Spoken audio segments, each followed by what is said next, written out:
Welcome to the Alex and Ava Podcast, your go-to space for learning real English in real conversations. Ava, today's topic is all about helping beginners train their brains to think directly in English. That's right, Alex. Many learners get stuck translating every word from their native language, which slows them down and makes speaking feel unnatural. Today, we'll show why direct thinking in English is a game changer.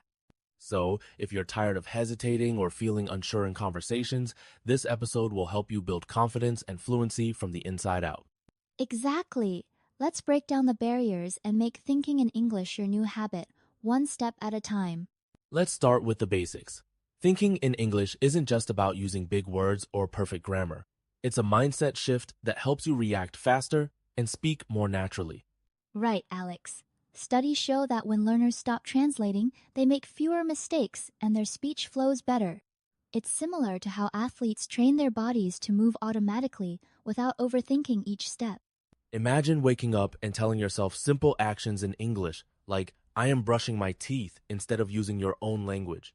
These small mental switches are the building blocks of fluency. Precisely.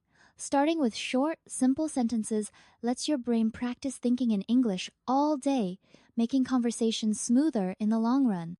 Many learners fall into the trap of thinking, translating, and then speaking. Ava, what makes this step-by-step process such a barrier? It's like having a traffic light in your brain. You stop to think, wait to translate, then finally go to speak. This delay can cause frustration and hesitation, especially in fast conversations. That's a great analogy. Ideally, we want to move right from thinking to speaking straight to green. This saves time and helps your ideas flow more freely. Exactly. And remember, perfection isn't the goal at first. The key is building the habit so your mind naturally forms thoughts in English. Let's get practical. One of the easiest ways to start thinking in English is to describe what you see around you. For example, you might say, I see a table, or there is a cup on the table. Yes, and this works for actions too. Try thinking, I am sitting on a chair, or I am listening to a podcast. Even if you're alone, these mental notes help train your brain to use English automatically. It's like building muscle memory for language.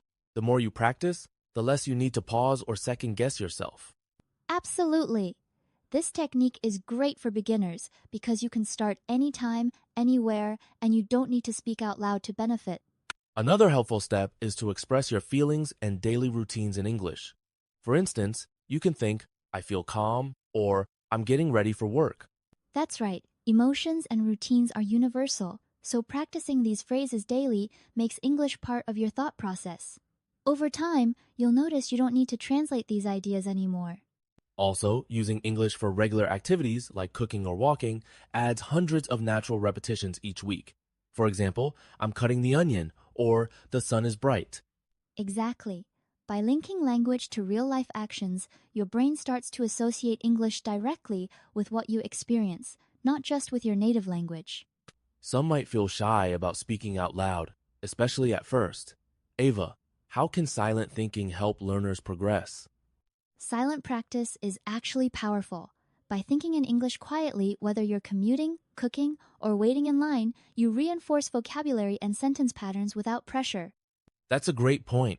It's similar to athletes visualizing their performance before a game. The mental rehearsal prepares your brain to respond smoothly in real situations. And it's always available. Even just a few minutes of silent English thinking each day can build confidence and lower anxiety in conversations. Let's talk about routines. Repeating daily activities in English like I wake up, I brush my teeth, or I go to work helps cement these phrases in your mind. Exactly. Studies on language acquisition show that repetition aids memory retention. By using the same sentences each morning, you train your brain to access these patterns instantly. Over time, these basic phrases form the foundation for more complex thoughts. It's like learning to play scales before composing music. Yes, and the best part is, you can adjust your routine as your vocabulary grows, gradually adding new words and expressions each week. To make progress, it's essential to challenge yourself regularly.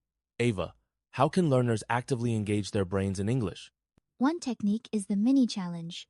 Try naming 5 things you're doing or seeing right now, all in English. This rapid-fire exercise pushes you to think quickly without translating. It's like a mental workout. The goal isn't to be perfect, but to build speed and confidence. Each attempt strengthens your ability to form ideas directly in English. Exactly. These challenges can be done anywhere, and repeating them daily helps make English thinking automatic. Of course, building any new habit comes with challenges. What are some common obstacles learners face when trying to think in English, and how can they overcome them? A big challenge is fear of making mistakes or not knowing the right word. But remember, making errors is part of learning. Studies show that learners who take risks and practice more even with mistakes improve faster. That's encouraging. It helps to track your progress, celebrate small wins, and remind yourself that every English thought is a step toward fluency. Absolutely. Consistency matters more than perfection. Even if you struggle some days, keep going, your brain will adapt over time. Let's wrap up by discussing the long-term benefits. Ava, how does thinking in English impact learners as they advance? Over time, direct thinking in English boosts your listening, speaking, and even reading skills. Research shows advanced learners use language chunks groups of words learned together, making their speech more native-like. So, forming the habit early accelerates progress, builds confidence, and helps you adapt to real-life conversations, whether for travel, work, or friendships. Exactly. It's a small habit with a huge impact, and anyone can start today one thought at a time.